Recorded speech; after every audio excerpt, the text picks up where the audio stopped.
morning, everybody. If you could, I know we just got comfortable. If you could indulge me and let's stand together and sing. We've got some teens ready and some near teens ready to do some playing for us. It's an oldie but a goodie.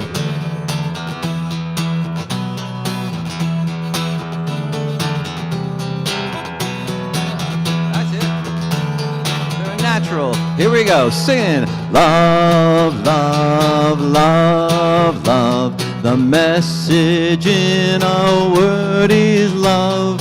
Love, joy, joy, joy, joy. Overflowing. Joy, joy, joy. In our word is peace. Peace that passes. Love, love, love, love. The message in our word is love. Love your neighbor as your brother. Love, love, love. Sing that again. Love, love, love. One last time.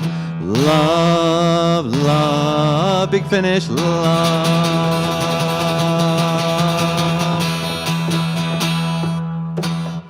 All right, have a seat. Thank you.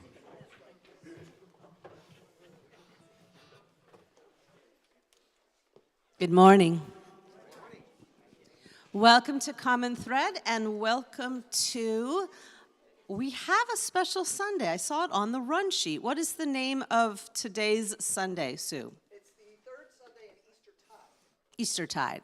So welcome to Eastertide Sunday. And a special welcome to all newcomers, whether you're here for the first time or you've been coming for a few weeks or a few months. If you are here, you belong. And because we are a church that seeks to find support and companionship around our questions instead of answers in the spiritual life, you are our life's blood. You keep us practiced in the art of welcoming the stranger.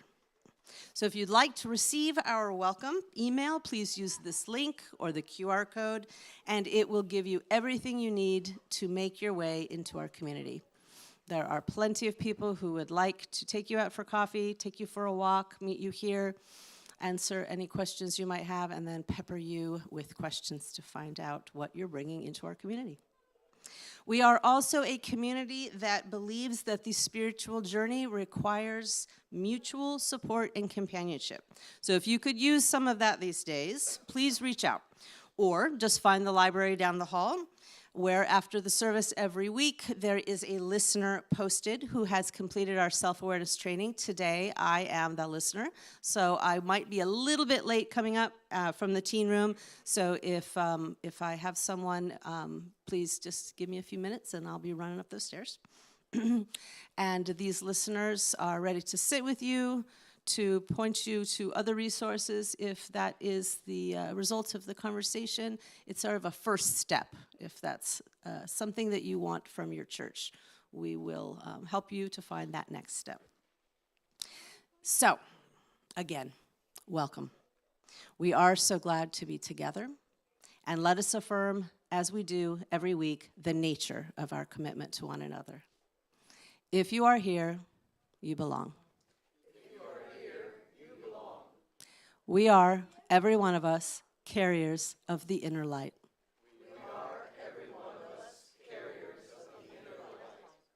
We are, every one of us, carriers of divine breath.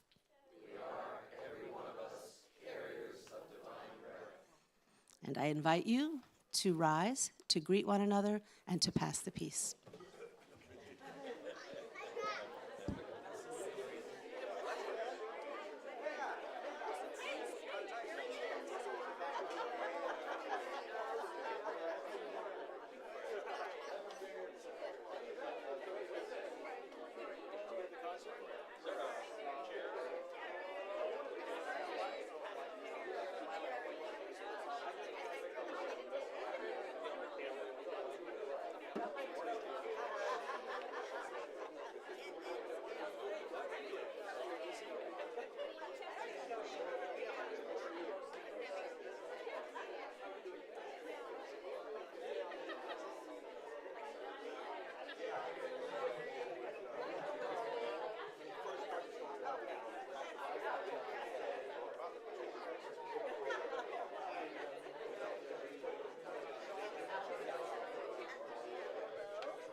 Well, good morning, everyone. I have been elsewhere the past 2 Sundays, and I have missed you, so I'm so glad to be back here. And just in time, because we've got a lot of things coming up in the next couple of weeks, and one of them is next Saturday, our Spiritual Practices Retreat. And if you want to come, even just for part of the day, the QR code is right here. Please register so that Carol knows how much food to get for lunch if you plan to come, at least if you plan to come for the lunchtime. But you can come, stay the whole day. You can come for parts of the day. We'd just love to have you be there. She's going to shop tomorrow, so she needs to know how much food to get. And if you attended the Contemplative Retreat in September, you probably noticed what an amazing communal effort that day was. Were you there that day? Wasn't there that day. And I keep telling folks that what I saw that day is a microcosm of what I see this community evolving into all the time, and we're going to get another chance to see it next weekend. And I mean, look at all the things people in your community are offering for you and your spiritual thriving next Saturday. We'll have chanting and yoga and dancing and breathing and journaling and drums and self-awareness and a service project, plus a wonderful lunch and coffee all day long. But mostly what we'll have is time together, learning what it is to feel and sense the divine movement in our bodies and in communion with each other. So kids are welcome to join everything. And for the real little ones, we'll have childcare. And please note that when you register that you need it. So we will have that going on downstairs. And what are we charging for this? Nothing. We are happily accepting donations to cover our costs. And you'll see a link on the registration page. But we want this to be accessible to everyone. And feel free to invite people who aren't part of CTC, not yet, or maybe not ever. These offerings might not hold appeal. These might hold more appeal to folks for whom church maybe isn't super attractive. So it would be a good way to introduce them to our community, and sure do hope we'll see a lot of you there. Was I supposed to be doing this? Nope. You're like, that doesn't sound familiar. I don't think I was supposed to be doing that. So one of the things we'll be reprising from the fall retreat is the Abun Deba Shmaya chant and circle dance, which is an Aramaic translation of the Lord's Prayer. You know, I've been talking about Aramaic a little bit up here lately. So from my talks last month, remember that was Jesus' language, and it's a very nuanced language, and anything spoken in that language can often have more than one meaning. So before we ask you to participate in a chant, we want you to know what you might be saying. And so here are just 3 possible interpretations of the first line of the Lord's Prayer in Aramaic. O birthing, parenting of the cosmos, creating all that moves and changes. Name of names, our small identity unravels in you, and you give it back as a lesson. Wordless action, silent potency, where ears and eyes awaken, there heaven comes. I think we all can agree that these takes are a little richer than our English, Our Father who art in heaven. Nothing wrong with it, but it's a little richer. So remember, a chant in and of itself is a contemplative practice, and we'll be doing this for the next 3 weeks. Today we'll learn the chant and chant the chant together. Next week and the following, we'll add movement to it and invite all who want to participate to experience a very different kind of contemplative practice. And we'll be doing that the next week too. So after Joe teaches this to us and we begin chanting, I invite us not to simply recite the chant mindlessly, but to try and enter into it. Take in one of these possible meanings right now. Just let it sit with you, one of these meanings that speaks to you. And when you chant, see if you can feel it in your body. If you can feel the physical vibrations within you and among us. Because communal chant, especially when we add moving elements to it, can be an absolutely transcendent, gorgeous experience that connects us with each other and with the divine. So everyone, I encourage you right now to find a comfortable place in your bodies, and Joe is going to lead us through this. This song has 2 parts, and I'm just going to sing the first part for you so you can kind of get a sense of the whole that it is. It goes like this. Abun Deba Shmaya, Abun Deba Shmaya. And that's the whole of the first part. So let's kind of break it down. Let's speak the pronunciation first. If you would just echo me as I speak to you, speak it back to me. Abun Deba Shmaya. Abun Deba Shmaya. Abun Deba Shmaya. Good. Let's add the pitch to it. Abundeba. Sing that, please. Abundeba. Excellent. Shamaya. Ready, go. Shamaya. Here's the next part. Same words, different notes. Abundeba. Shamaya. Ready, sing. Abundeba. Shamaya. Echo me. Abundeba. Shamaya. Go. Abundeba. Shamaya. Listening. Abundeba. Shamaya. Your turn. Abundeba. Shamaya. Let's sing it together. Starting here. Together sing. Abundeba. Shamaya. Abundeba. Shamaya. Again. Abundeba. Shamaya. Abundeba. Shamaya. Fantastic. Oh my goodness. That was wonderful. You are now fully certified to sing the first part of this song. Congratulations. Your certificates will be there on your way out. Here is part two. Also not too tricky. Different words. So let's speak these words. Allah ha Allah. Your turn. Allah ha Allah. Listen again. Allah ha Allah. Your turn. Allah ha Allah. Good. Elohim Elat. Elohim Elat. Elohim Elat.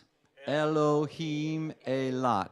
Allah ha Allah. Elohim Elat. Your turn. Allah ha Allah. Elohim Elat. Let's add pitch to that. Allah ha Allah. Your turn. Allah ha Allah. Good. Elohim Elat. Your turn. Elohim Elat. Listen to that whole phrase and then you'll do it. Allah ha Allah. Elohim Elat. Your turn. Ready, go.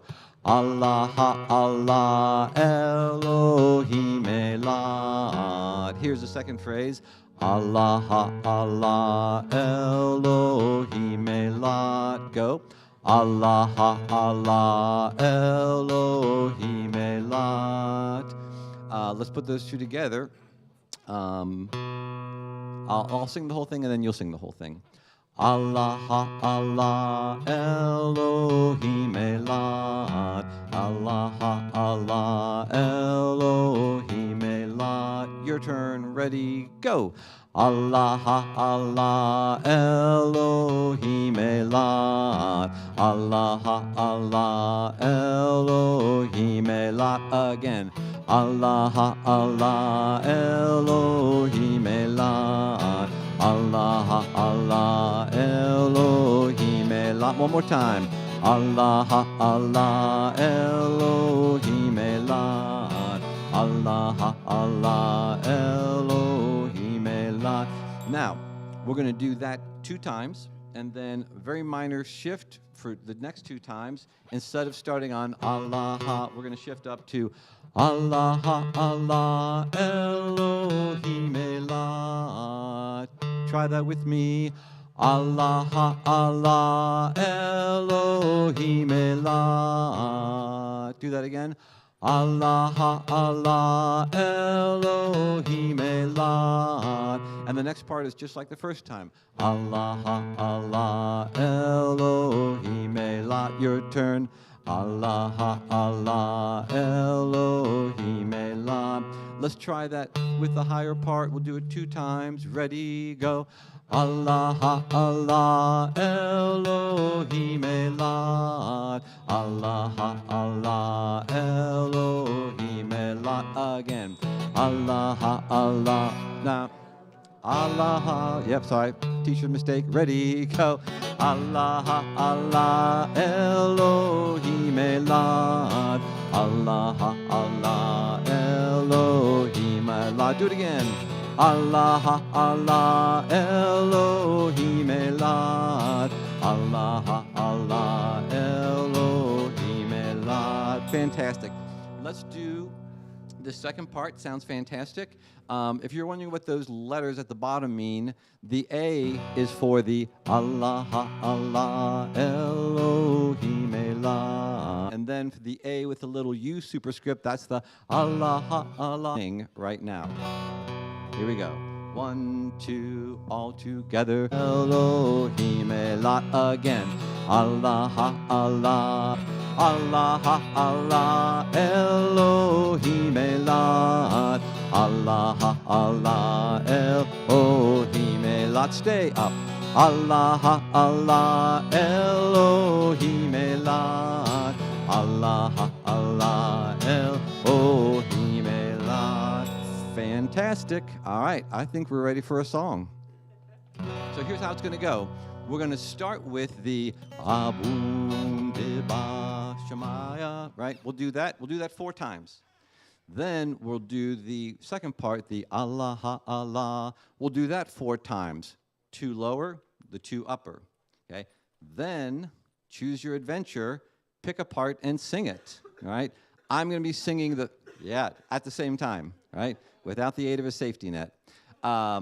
So if I'll be singing, and if you want to follow Sue, then you follow Sue, and we'll meet you at the. Thank you. All right. All right, here we go. Oh, there you go. All right.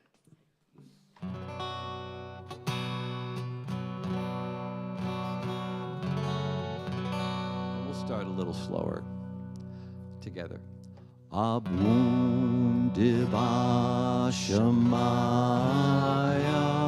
Abun Deba Shemaya, Abun Deba Shemaya, Abun Deba Shemaya, Abun Deba Shemaya, Abun Deba Shemaya, Abun Deba Shemaya, Abun Deba Shemaya. Part 2. Allah, Allah, Elohim, Elohim. All right, pick your part. Abun Deba Shemaya, Abun Deba Shemaya, Abun Deba Shemaya. Part 2 up. Abun Deba Shemaya, Abun Deba Shemaya. Last time. Abun Deba Shemaya, Abun Deba Shemaya.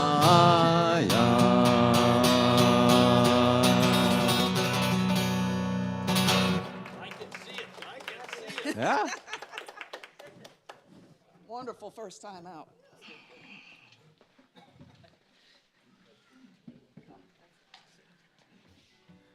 The teams are dismissed. Thank you for coming to. Coming up, Ways Limited it's prayer group, Intergenerational Sunday, that's coming up. I'll tell you about that in a second, and snack and chat coming up afterwards. So, one of the best thinking tools that I have found recently is to go to one of the AI chatbots and take a concept, like I did that with Manichaeism. I can also take my notes from a lesson, and I will put it in, and I will say, explain that to me as though I'm a senior in high school, or explain that to me as though I'm an 11-year-old. And what I realize when I get that back is how I can think more deeply about what it is that I have said. So what I've found along the way is if you really want to learn something, you try and teach it, trying to teach it to someone who doesn't understand it. And that's kind of how I've thought about this, as I've seen the intergenerational service coming up. That's how I've thought about what we might be doing together. We might be trying to integrate a gathering place for different kinds of organizations, multiple churches, services and be a place where people could gather in an ongoing way. I had not heard of the Chatham Rabbits, but I guess they are a very large group, or have a large following as a group, and they are going to be here on, May 4th, and going to be in the sanctuary, and that's part of this broadening of the community, broadening to the community of the Ridge. So that's going to happen. If you'd like to participate or if you'd like to volunteer, you just go to the website, The Ridge, and if you find it, you'll see something about us there, but you'll also see all the other entities that are here. Let's see, next one. Yeah, as always, I just run through those things in a hurry. And so if you want to find out the details, always three places: go to our app, go to our website, or open up the Thursday email. Because that's how we end up contacting one another, and it's how you end up finding out the things that our income has gone up. It's gone up by about 10%, and now we've got 4 months that we're measuring, and so it's been a sustained increase at the community meeting. Remember why we are doing it. We are paying for some of the time of our emerging leaders. It's part of our succession plan to give them some time to feel ownership of and to figure out how to lead us into our future. And so, as I take less and less of a role running the church and more of a role doing projects that I think will really help the church, they are taking a greater role in actually the running and keeping the things moving forward and actually improving on a lot of things that we've done over time. So the good news is we are we're moving forward in that direction. The not as good news is that we're still in the red.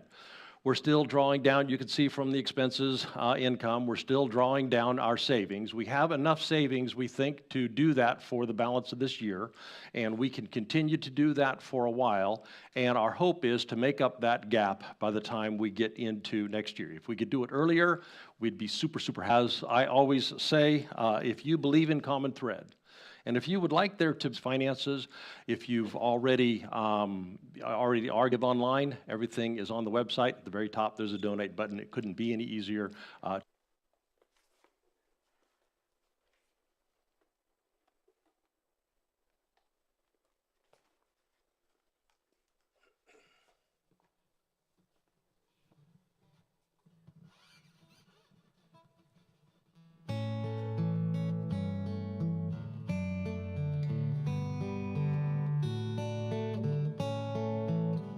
Let's sing together.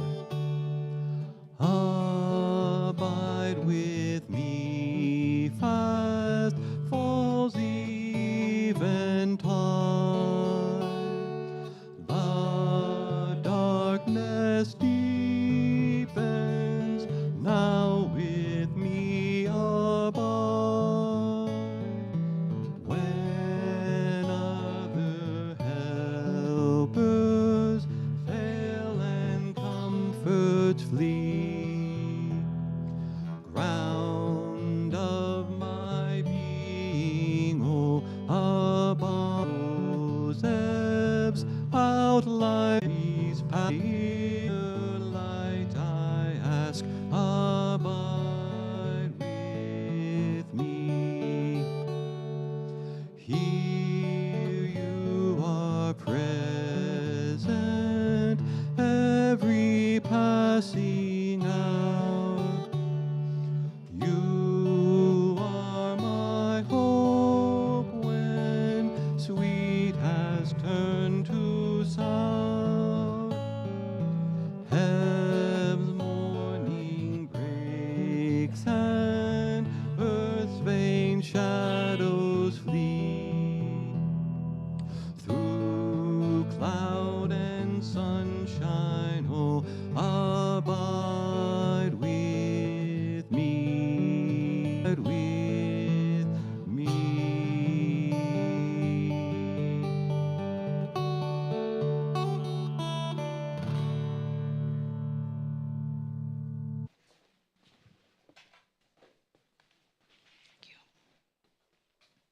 1946, the mistranslation that shifted a culture.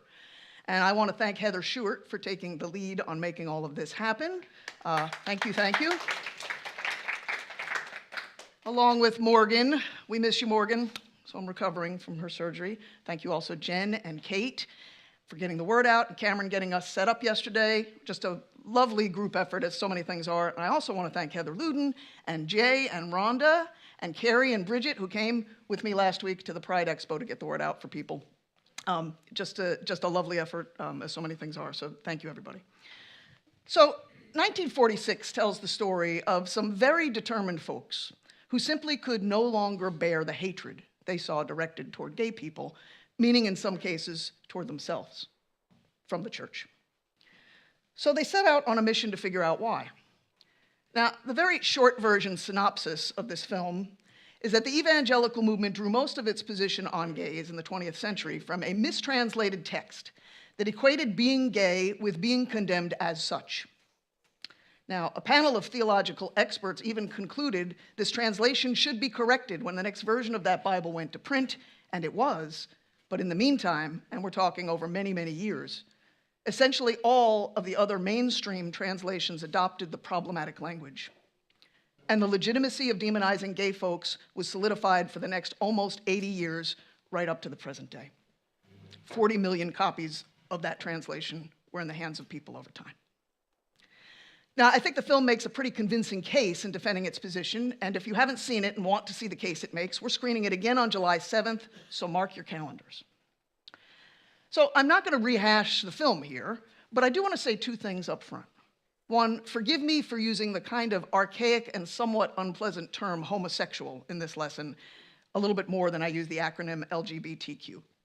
And I think one of the sometimes unfortunate things about this acronym is that it lumps folks together in ways that aren't always helpful. Now, the terms gay, lesbian, and trans, for instance, all mean different things. And while much of what I'll be talking about is applicable to anyone who ticks any of the boxes in all of those categories, LGBTQ was not the mistranslation in question in 1946. It would be decades before we put language to all these categories. And the second thing I want to say is that this film, interesting as it is, stirred something else up in me. As I watched the people in the documentary, there was a real, totally relatable human desire on the part of those rejected to change people's hearts, to change the minds of those who believe that their hard and fast that each of us deal with every day playing out on the part of the filmmakers, the need to control the narrative and convince the other, the yearning for the kind of safety we feel when we obtain authoritative blessings from on high, the deep longing for esteem and affection from those who have rejected us, a desire to change the situation. It was beautiful. Now, I get why it feels like they have to. The party line has been the dominant narrative for so long. The Bible condemns homosexuality, and the church has always taught it's a sin. And until very recently, just in the past few decades, it was definitely a small minority of people in our culture who didn't believe this argument. And in fact, I'd wager that nearly everyone in this room and online watching believed all this was true at one point, at least to some extent. I know I did. It's not that my heart or my conscience thought it was true. I just didn't think I had the option to adopt a different viewpoint. If the church said it was so, that was that, case closed, end of discussion. And if my conscience was telling me something different than what the church says is true, well, then that's not a very well-formed conscience, is it? At least that's what my Sunday school teachers told me. Well, poorly formed conscience or not, once it began to speak very loudly to me, I could not ignore it. And it was frustrating, listening to a conscience that was in conflict with the well-intentioned people who took it upon themselves to educate me about this topic. People who would tell me what they knew about me, about who I am, about what God thinks about who I am, about what I do, about the state of my soul. For me to be with people who drink, you should probably avoid the gays. You know, all those helpful comments and bits of advice, they're drawn from real life. So eventually I got fed up with being on the defensive. And around the time I got fed up with it all, I re-encountered a favorite theologian of mine, Father James Allison.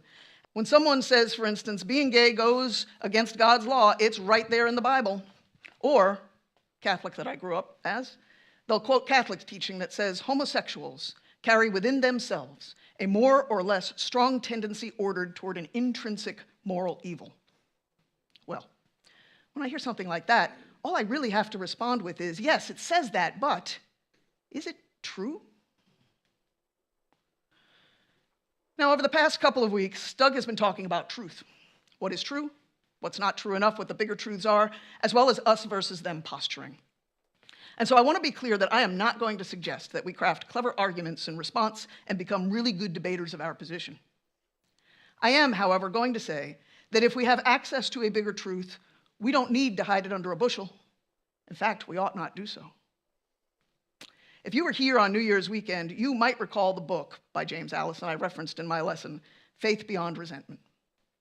He states pretty firmly, but also calmly, and from a place of great equanimity, that not only do we have the right to gently flip the script when it comes to defending one's position on homosexuality from a Christian perspective, but it's an obligation to gently flip that script out of love. Out of love for LGBTQ folks who suffer persecution, certainly, but also out of love for the fundamentalists and dogmatists who know not what they do and who may not know what they have done. So, at the risk of spending a few undertaken in the context of a loving gay relationship is opposed to God's will. And I'm not doing this for the purpose of our arguing anything with anyone who thinks differently, but simply to help us feel confident in our own understanding of what the Bible does and doesn't say, what the church does and doesn't teach, and whether either of those paths have the definitive answer when we are speaking of the bigger truth. So let's start with the Bible, since the Bible is what is most often pointed to when arguing that being gay or doing gay things is immoral. Now, in spite of what one might assume based on the inordinate amount of attention given to the subject in our times, the Judeo-Christian scriptures rarely mention same-sex sexuality. Of the over 35,000 verses in the Catholic Bible, for instance, only 0.02% of the verses are sometimes interpreted as prohibiting homosexual acts. And maybe the most famous for their wickedness. And this wickedness has been defined so often, very true. Remember how it goes? There are angry strangers banging on doors at night and threatening destruction and all kinds of despicable things, abominations even, we might call them. But I mean, if you haven't read, you can figure out how in the world one comes away from reading that passage with gay sex is bad as the primary takeaway. I can't. But I can clearly see what it is condemning. You can even point to the Bible itself to back this up. In the book of Ezekiel, it's said in so many words, "This was the guilt of your sister Sodom. She and her daughters had pride, excess of food, and prosperous ease, but did not aid the poor and needy." The book of Wisdom reads the sin of Sodom the same way. The people of Egypt practiced a more bitter hatred of strangers than even the people of Sodom. Even mainstream theologians today affirm that in this story, the wickedness that God punished was the inhabitants' arrogance and lack of charity, not any sex act. And that's pretty ironic, because what is actually being condemned here in the city of Sodom are the sins to judge gay folks. Different letters to many different groups of people in many different communities and cultures. Read something that Doug wrote for it in terms of emphasis, writing style, and certainly intended audience than the words he would write today. How could it be any different for Paul? He evolved, and some of what he wrote contains a bigger truth than other things he wrote. He indeed criticized what we might call same-sex acts in just a few places in his letters, most notably in 1 Corinthians. But if you read what he wrote in context and with accurate translations, it's so very clear that Paul's ultimate purpose in writing anything was to get people to quit messing around with the things of this world and focus on what's important, which from his perspective was the second coming of Christ. In 1 Corinthians 6, Paul does condemn certain kinds of exploitative or promiscuous activities like male prostitution and ritualistic pagan sex, along with lying, cheating, drinking.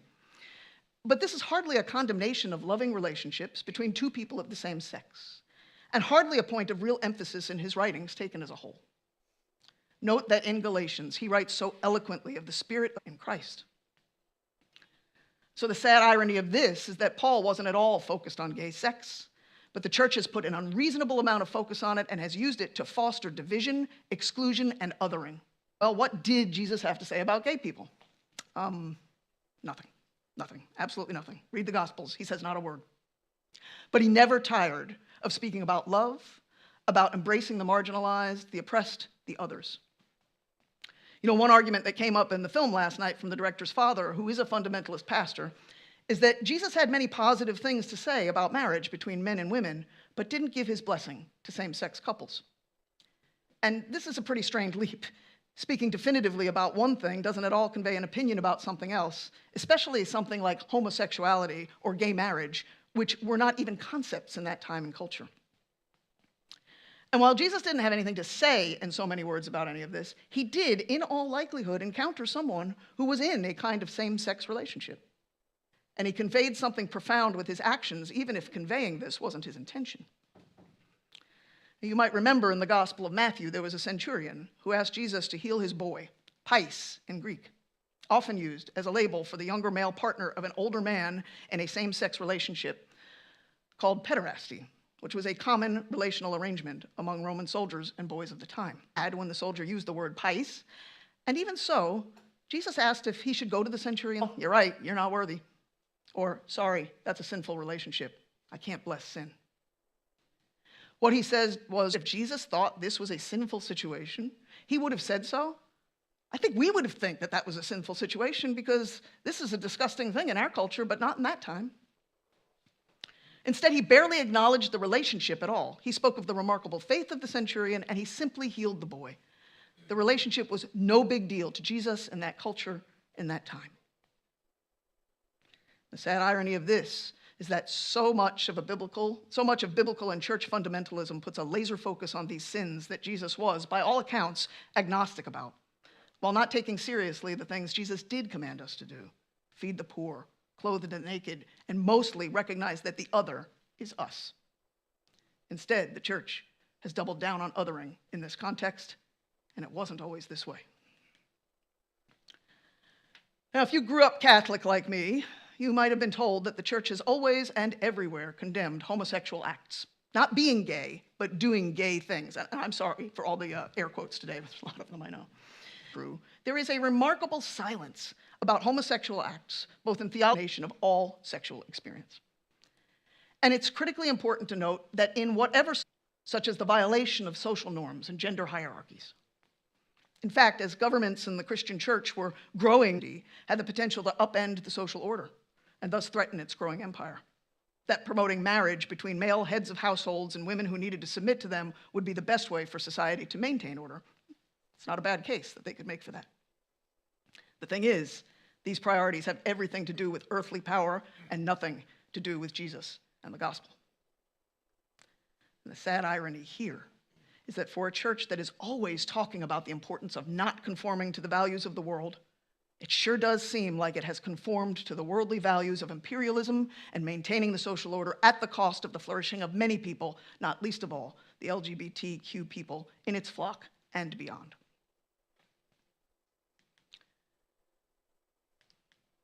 So there's a whole lot more where all that came from, and scholars, and Scott Shackleton mentioned last night's inherent lack of merit. But there are two things that strike me about whether the Bible and the church are really the authoritative places to which we should turn on this question. Yet one, much like the question of whether the earth orbits the sun, is a question for astronomy to answer, not religion. Of course, it took a long time for the church authorities to accept that science is not the... I have a faint hope that perhaps the institutional church might eventually be humble enough to see what it can learn from the lives of queer folk instead of lecturing us, instead of patronizing us, instead of othering us. And two, of course, there is such a thing as sexual morality. I mean, throughout the course of history, though, billions of people on this planet have had to figure out what's morally right and wrong when it comes to sex and everything else without a Bible to consult or a church to tell them. If truth is truth everywhere and all the time, this means there has to be a way for a human to know right from wrong independent of these sources. And even right there in the Bible and in church teaching, we are told this is true. That there are two surefire ways to know what's morally right and wrong. Number one being, if we pay attention, we already know. In Jeremiah 31, God says, I will write my law on their hearts. And Paul, again, in his second letter to the Corinthians, says that the people to whom he is writing are a letter of Christ, written not with ink, but with the Spirit of the living God, not on tablets of stone, but on tablets of human hearts. Now, please note that our conscience is not just a personal opinion, not something we form in our minds to make ourselves feel more comfortable about our choice. Discover that our conscience is an unshakable connection to the divine, to God, to the great unity that reveals that from our conscience, it's actually not that hard. Our conscience does the heavy lifting for us. It compels us to do what is right, what is good, what is loving. And obeying this conscience inside us, guided by the still small voice, has primacy over the Bible and the church, even according to the Catholic Church, believe it or not. In paragraph 1790 of its catechism, and forgive the male pronouns here, I'm just quoting this, the church states that a human being must always obey the certain judgment of his conscience. If he were deliberately to act against it, he would condemn himself. Now, the church qualifies this a bit when it goes on further to say that although one isn't culpable for drawing an erroneous conclusion when relying on one's conscience, a man is culpable when he takes little trouble to find out what is true and good. It might be worth questioning if one has taken enough trouble to find out what is working out for oneself, what is true and good. And I will tell you that for a long time, I took little trouble to find out what is true and good beyond what Ching doesn't just confirm church teaching or biblical interpretations with circular arguments, condemning myself to a kind of hell on earth. Stop living a lie. It told me be authentic. Stop running from love. You are beloved. Embrace who you are, a fearfully and wonderfully made image of the divine, just as you are. And stop ignoring this call to ministry just because it's convenient to throw your hands up and say the Catholic Church won't ordain you. Answer it with integrity and bring the light and love that is within you to the world. So, our conscience is the first place we turn. And then, secondly, we can affirm what our conscience tells us about the morality of an act by the fruits of that act.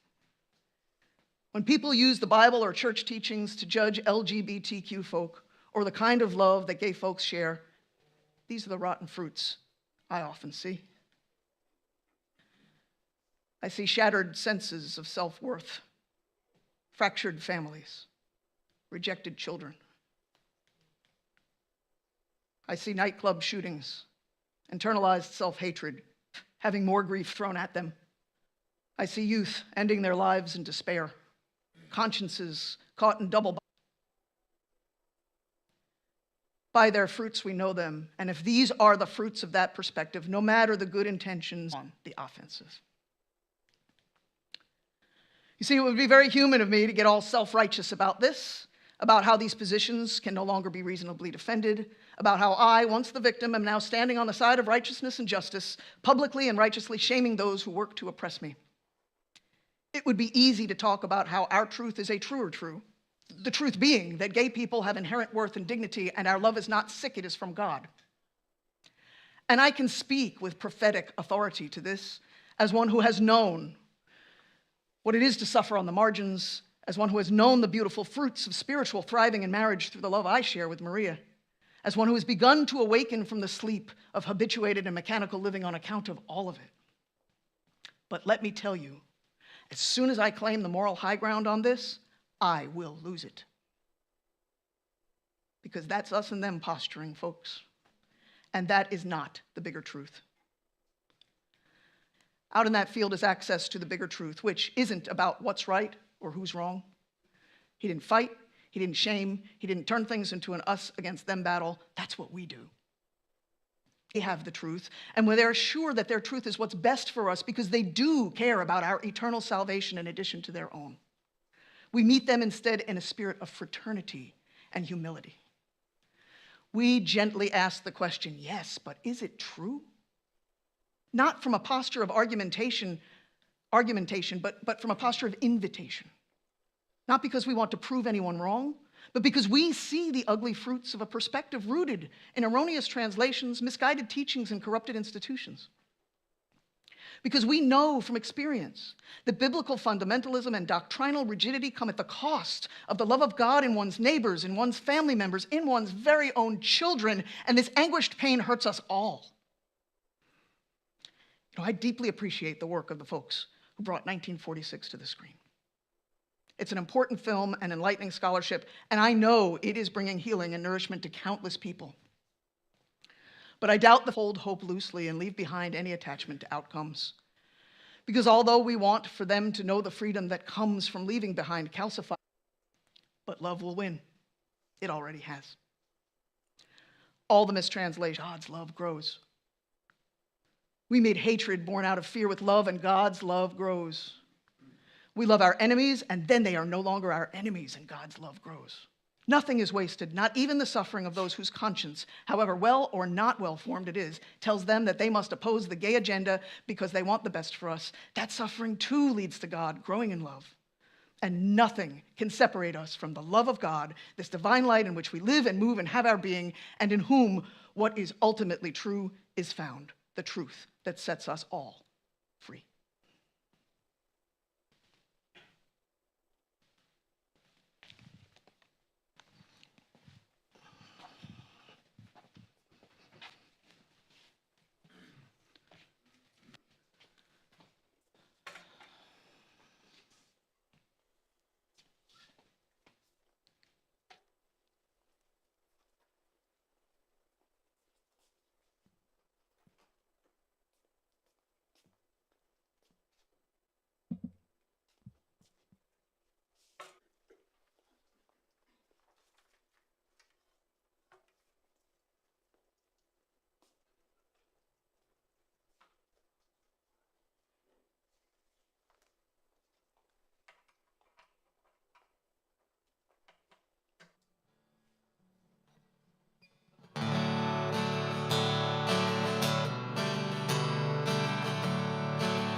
God of the movements and martyrs, God of the powerless child, God of the hurt and the hopeless and unreconciled,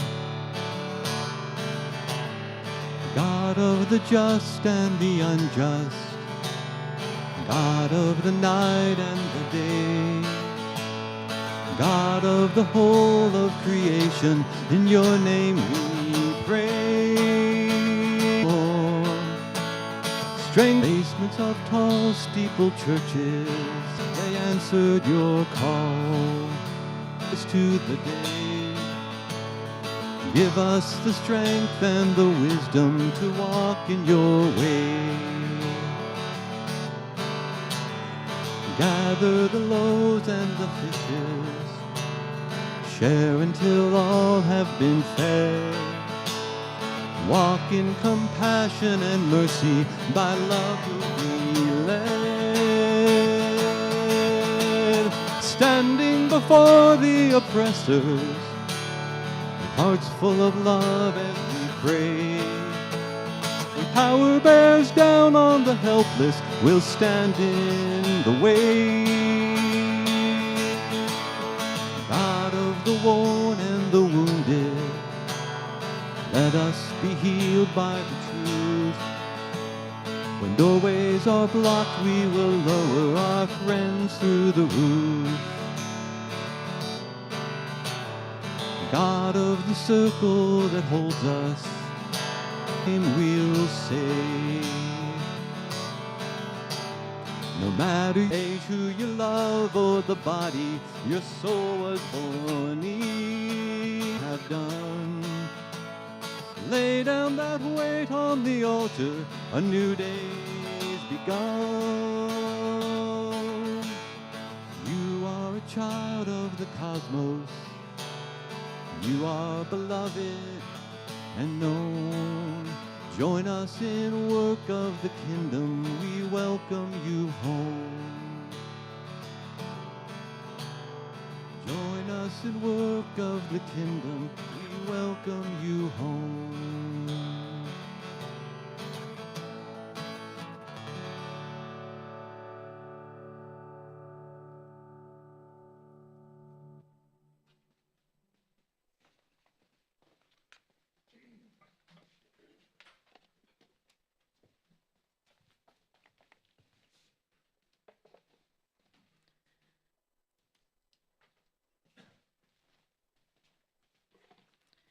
And so, indwelling divine, may we find within ourselves the courage to all the world. Amen. To my friends on the live stream for a moment, half of your friends are here today, which is really cool. Hey, whatever time it is you're watching this, our remote folks gather on Zoom each Sunday after the service for code, and that passcode is 1417. And whether you are live or watching the replay, if you are curious about our community, especially the remote component of it, there's another link in the comments for you to click and request more information, so hope you connect in one or both ways. And now, folks in the room, let's dismiss our friends on the live stream by putting one hand over our hearts and remembering that the divine indwells each one of us, which means that the fruit of the Spirit, kindness, patience, goodness, gentleness, all these spiritual nutrients are in us, flowing from deep within, being nurtured by us, so that we might feed our world with them. And so let's extend our other hand to our city and our world, committing ourselves as we do each week to sharing what is in us, this fruit and the mystical good news, with all those with whom we live and work and go to school, with everyone we encounter, taking seriously our charge to be healers and repairers of our world. Amen. Amen. Folks on the live stream, God bless you. You are dismissed. And folks in the room, I would